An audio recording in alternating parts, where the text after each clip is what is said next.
Muy bien, jóvenes. Vamos con este nuevo tema en historia. A ver, tenemos que revisar a nuestras culturas, sociedades andinas. Vamos con este nuevo tema. Hemos revisado la etapa de formativo, también desarrollo regional. A ver, vamos con el horizonte medio. En esta etapa vamos a revisar a dos pueblos, Wari como imperio, como hegemónico dominante, y muy cerca y con algunas características muy similares, Tiahuanaco, que genera además una de las grandes polémicas de los últimos tiempos.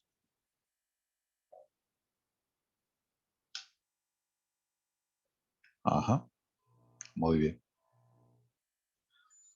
Bueno, objetivos, distinguir cuáles son esos aportes, esas actividades que hizo Huari como Tiahuanaco. Bueno, acá pueden apreciar en el mapa la parte anaranjada es perteneciente a Huari y la parte azul es la de Tiahuanaco. Una de las grandes polémicas es cómo convivieron ambos. O es que fue tal vez una armonía o una especie de cercanía, una especie de parentesco eh, de estos dos pueblos. Horizonte medio, recuerden, es un término que acuña John Rowe, en el sentido de que es un pueblo con una cultura que logra difundirse a buen territorio. Como pueden ver, la cultura de Wari se expande por Moquegua, Cusco, está en Ayacucho, en Lima, Junín, en Lambayeque, parte de Cajamarca. Así que vamos a revisarlos. Imperio Wari, conocido también como una segunda síntesis. Y imperio, ¿por qué? Porque es un estado expansionista, belicoso, militarista, guerrero.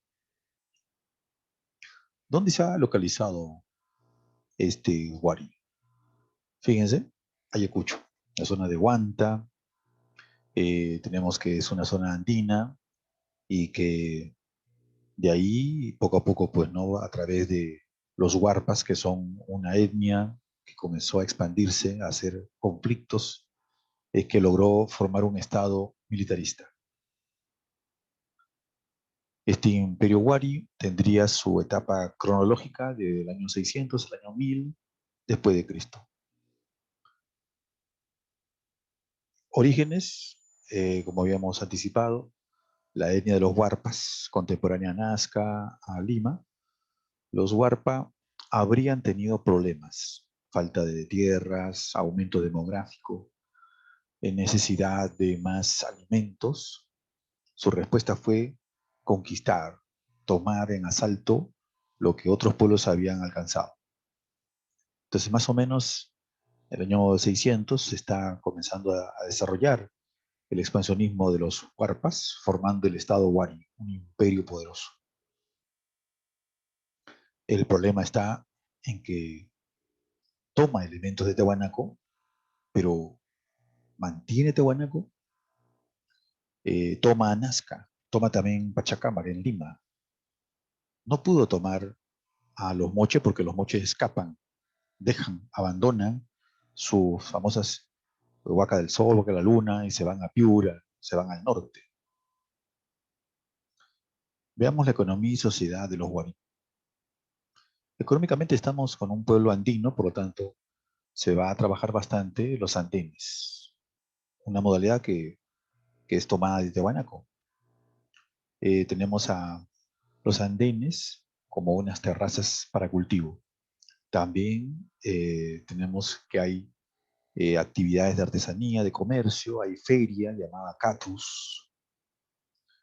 Tenemos que Wari toma los recursos y los lleva después a su centro, que es la capital Miñaque. Socialmente tenemos a un grupo que es guerrero, por lo tanto los militares, la burocracia está en la cúspide del prestigio social. Son las élites, con privilegios, buena comida, viviendo buen lugar y usufructuando riqueza que viene de los trabajadores.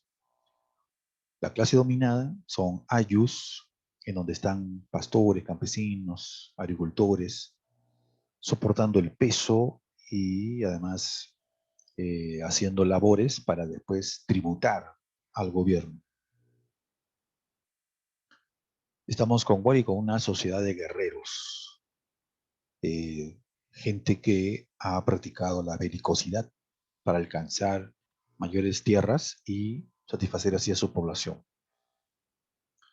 En lo político, por eso estamos ante un imperio. Imperio es una categoría de las ciencias sociales que significa gobierno expansionista militarista. Ahora bien, dentro de las actividades arqueológicas, es muy conocido, en los 80s hubo esa polémica entre el arqueólogo Lumbreras y la arqueóloga Rushdie. Para Lumbreras, estamos con Wari como un imperio. Él se basa en que se controla, se centraliza, que se toma territorio, se toma localidades y se impone el dios Visco, se impone rápidamente un tipo de cerámica porque es una política belicista, expansionista.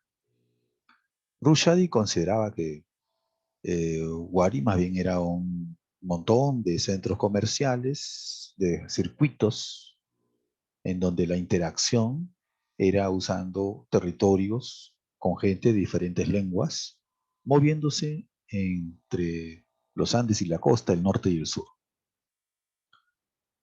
Por lo tanto, era una polémica que, digamos, en los últimos años eh, se ha estado acogiendo la postura de que estamos ante un imperio. Aquí tenemos una recreación de la sede del Imperio Wari, la capital Viñaque, Ayacucho. El urbanismo. Una de las cosas que se aprecia en Wari es la gran construcción, el uso de la ingeniería civil en gran escala.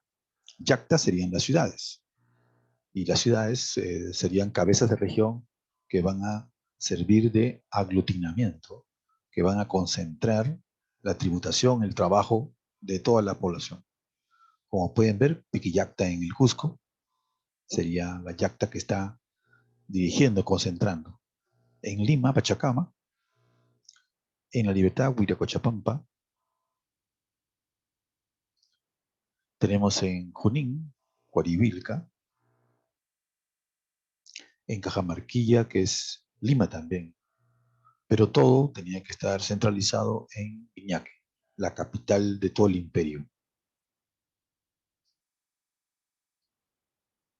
Aquí tenemos una vista espectacular de Huaribilca, muy cerca de Huancayo, que sería la yacta que centralizó el trabajo y la producción en el centro. Aquí miren las paredes, la construcción, murallas, lo cual hace pensar que estamos ante un centro que es de poder y de militares. Este es de Piquillacta en Cusco. También recuerden, Huari es conocido porque desarrolla caminos. Si estamos con un imperio muy semejante a Roma, por ejemplo, se tiene que controlar a la población de distintas zonas, de intercomunicar localidades. ¿Qué se hacen? Los caminos. Fíjense, el resto de los caminos que ha quedado de Huari y que los incas más adelante van a continuar. Estos caminos, o llamados Capaquiñán, servían de lazo para comunicar diferentes pueblos y así llevar la mercadería, establecer también que la autoridad llegue a para todos. Y por supuesto, bajo los quipus, que son el registro de contabilidad que se usaba. Aquí tenemos en el museo cómo se ha colocado los restos hallados en Cusco, en Vilcabamba, del señor Wari. Fíjense, ¿no? La metalurgia, fíjense también los adornos, el ornato metalístico, igualmente cerámica, que se encontró en esa tumba. Aportes culturales. La cerámica que muestra Wari pasó por varios momentos, lo cual demostraría que fue algo progresivo. Cuando la etnia Huarpa estaba todavía pequeña, local, su cerámica era muy sencilla, usando dos colores, negro y rojo. Pero después viene la influencia con la cercanía de Nazca. Ahí tenemos a Chaquipampa. Entonces, la influencia nazquense deja marcado en los ayacuchanos el uso de motivos de felinos, tanto del mar como también de bosque, ya que Nazca también eso lo había graficado en sus geolifos. Igualmente hay una influencia de Tiahuanaco, ahí tenemos la fase con Chopata, y ahí se puede apreciar mucho del dios de las varas, pero que estos Huarpa van asumiendo al dios de las varas, ya no llorón como Tiahuanaco, tampoco como monstruoso terrorífico como Chavín. Más bien ya estos yacuchanos van tomando el dios de las varas y lo van haciendo visco, es decir, colocando las fases lunares en los ojos del dios. Y justamente esa sería la fase de Robles Moco. Como podemos apreciar, la fase de Robles Moco va a hacer uso de grandes cerámicas, de grandes cántaros, ollas, de grandes asas para llevar y que además servirían como depósito de alimentos. Fíjense esta belleza de cerámica, justamente el estilo Robles Moco que mencionábamos, ¿no? Un gran tazón que puede llegar a tener 1 metro o 1 metro y medio de diámetro y también 1 metro y más de alto. Fíjense las asas tipo orejita y la figura del dios de las varas, pero simbolizado ahora con ojos visco. Recuerden, representa las fases lunares, que está entremezclado con este dios de las varas que simbolizaba, como es en el mundo andino muy clásico, las lluvias. A nivel de tejido, se nota también la influencia tehuanaquense en Guari, esa forma de estilo acordeón. ¿Por qué? Porque parecería que ha sido comprimido, que la tela está comprimida, y para ver mejor hay que estirar como el acordeón. Figuras que se usan puede ser zoomorfas, también líneas geométricas, como estamos viendo acá, ¿no? Mucho cóndor, mucho puma, trazado en el tejido. Pero estos wari, que habrían caído ante rebeliones de yaros y chancas, eh, o bien absorbió o bien mantuvo como una población aparte a Tiahuanaco, tal vez el respeto religioso. Tiahuanaco venía desde de los tiempos del formativo, es un pueblo muy antiguo, tuvo también gran momento en el desarrollo regional junto con Nazca y Mocha, pero mantiene mucho todavía durante la presencia Wari. Por lo tanto, da que pensar. En Tiahuanaco tenemos ahí la Portada del Sol, que es una especie de símbolo de esta construcción. ¿Dónde está Tiahuanaco? En la meseta Collao, muy cerca del lago Titicaca. Es una zona fría, alta, 3.800 metros sobre el nivel del mar, y en los alrededores, que sabemos es una zona de meseta, óptima para ganadería, hay islas dentro del lago. Ahí habrían habitado estos Tiahuanaco. Buena parte de Tiahuanaco está ahora en lo que es el país Bolivia.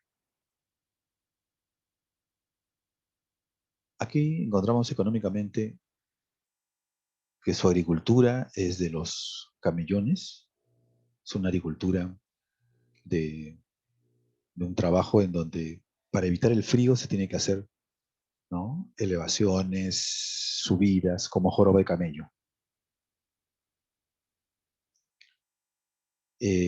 También tenemos una ganadería de camélidos, la llaman alpaca, usando el charqui, el chuño, como productos de la deshidratación, estos animalitos y plantas. el charqui de la llama y el chuño de la papa. También se puede usar como transporte, el estiércol para fogatas y el pescuezo para zapatos. El lago no queda atrás. El lago Titicaca tiene grandes peces, el suches, tiene también grandes anfibios, y estos Tiahuanaco se alimentaban también de eso. La totora crece en los alrededores, y de ahí que se haya hablado de una cultura de la totora. Una producción agrícola espectacular. Los Tiahuanaco colonizaban tanto al oeste como al este del lago. Bajaban desde la Puna, ajá, por la Quechua, la Chala. Podían descender a las zonas del litoral. Aquí vemos lo que sería el control de pisos ecológicos. Y como tenía cultivos en diferentes pisos ecológicos, miren, supongamos que tenía trabajadores en la Chala, otros trabajadores los tenía en la Quechua, otros los tenía en la zona Suni, otro de repente los tenía en la parte ya de Rupa Rupa. Entonces, para algunos autores, como John Murra, tenían diferentes grupos de colonos trabajando en zonas distantes, a lo cual le llamaron, ¿no?, la política de los archipiélagos, simulando archipiélago del conjunto de islas, acá sería conjunto de zonas de cultivo. En arquitectura impacta el uso de la piedra, las grapas, también cómo el corte era preciso y el uso de pirámides, patios, que es muy común en Tiahuanaco, que justamente esto va a ser base para la futura arquitectura incaica. Miren esta vista de Acapana, una pirámide que es bastante alta, 15 metros, ¿no?, del cerro, y donde las piedras han estado muy bien trabajadas, muy bien cortadas y unidas. Fíjense, esta es Calasasaya, un gran patio con unas piedras verticales que para mucha gente simboliza la fertilidad, ¿no? Y también recuerden, hay cabezas clava en Tiahuanaco, pero no felínicas ni terroríficas como Chavín. Son cabezas clava, pero con rostro humano. Justamente en la escultura, que es una piedra grande, miren, tanto el monolito Bennett como el monolito Fraile el Ponce y también la Portada del Sol constan de una sola piedra, un solo bloque que es enorme, un bloque que puede pesar como 10 toneladas, un bloque que puede ser de 4 metros de alto, pero que ha sido tallado pacientemente por los trabajadores tehuanaquenses, cortado, darle forma, dibujarle rostro humano o, como es el caso de la Portada del Sol, la figura del dios de los báculos, el dios de las varas, pero que acá en Tiahuanaco lo que muestra es como lágrimas que brotan de sus ojos. De ahí que le llaman el dios llorón. Hay mucha figura antropomórfica en la escultura lítica de Tiahuanaco.